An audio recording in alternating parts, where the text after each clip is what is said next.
இயேசுவில் எனது அன்பிற்குரியவர்களே, உங்களுக்கு என்னுடைய இதயம் கனிந்த வாழ்த்துக்கள். வணக்கம்.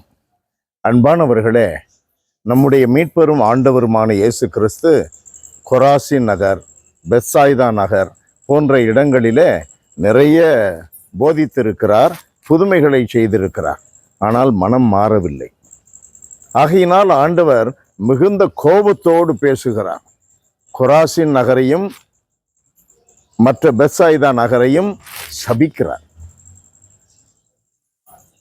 அவர்தானே அந்த செடியை நட்டு வைத்தவர் தண்ணீர் ஊற்றி எரு போட்டு வேலி அடைத்தும் கனி கொடுக்கவில்லை என்றால் அதை வெட்ட விரும்புகிறார்.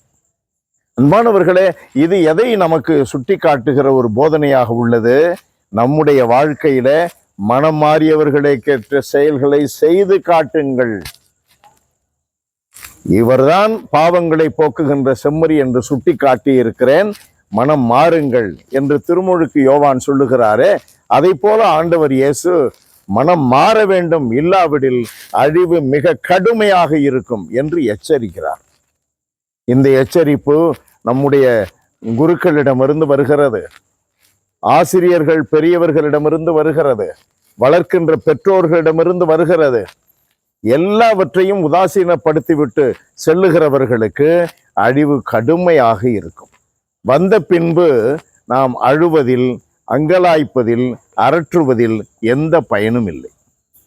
ஆகவே அன்பானவர்களே, நம்முடைய வாழ்க்கையில பெரியவர்கள் சொல்லுகிற பாதை, கடவுள் நமக்கு அவர்கள் வழியாக கற்றுக் கொடுக்கின்ற பாதை, கடவுளிடமிருந்து நமக்கு வருகின்ற அறிவுரைகள், எச்சரிக்கைகள், வழிகாட்டுதல்கள் என்பதை உணர வேண்டும். அப்படி நாம் உணரும் பொழுது கடவுள் நமக்கு துணை புரிகிறார். மனம் மாறுவதற்கேற்ற செயல்களை செய்வதற்கு கடவுள் துணை புரிகிறார். அதிலே உறுதியாக பயணிப்பதற்கு கடவுள் துணை புரிகிறார். அது அவருடையது. அன்பு நிறைந்த எங்கள் தகப்பனே, உயிருள்ள எங்கள் இறைவா, உம்மை போற்றி புகழுகிறோம், தாழ்மையோடு ஆராதிக்கிறோம்.